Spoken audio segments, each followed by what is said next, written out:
Թուրքիայի եւ Ադրբեջանի խնդիրը ոչ թե Հայաստանի հետ հարաբերությունները կարգավորելն է, ոչ թե նորմալ պայմանական բարեկամական հարաբերությունների ապահովում է, իրենք ունեն իրենց ռազմավարական շահերը, որտեղ Հայաստանի Հանրապետությունը այդտեղ որպես սուբյեկտ գոյություն չունի, կամ լինելու է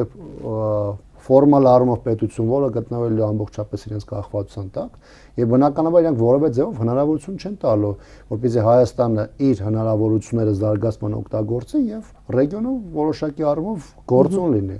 Եվ այս տեսանկյունից, եթե նույնիսկ նայում ենք սկսած այդ թրիփի նախագիծը,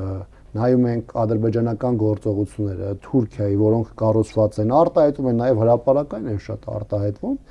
նույն թրիփի հետ կապված ի՞նչն է, հազար կոնտեքստից սա խոսել ենք, բայց Հայաստանում իշխանությունը ասում է, ինչ վատ կնի, տակից երկաթողին կբերենք, կբարձրանա բան Նախիջևանով երաս կբարձրանա պայմանական Գյումրի, Գյումրից Թուրքիա եւ այլն։ Այդ համատեքստում Թուրքիան նայ տարեց, ասում է մենք զուգահեռ բան են կառուցում, երկաթգիծ են կառուցում, այդ Կարսից բերում ենք Նախիջևանում։ Կարսից Իգդիր եւ Նախիջևան։ Հա, հիմա որ մաքսիմալ Հայաստանի տարածքով շարժը, ըստ այդմ Հայաստան մտնող այդ հնարավորությունները, բնականաբար սահմանափակ է, որտեղ այդտեղ իրancs համար այդ թուրանական առանցքը ստանալն է, Ադրբեջանը նաեւ կապն է այդ Նախիջևանի հետ, Թուրքիան դեպի Միջին Ասիա գնացող բանն է, արևմուտքի մեծ թվով երկրների համար Ռուսաստանի համար այլընտրանք ստեղծել։ Այսինքն յուրաքանչյուրը իրենը ստացել է, Հայաստանը դարձել է պարզապես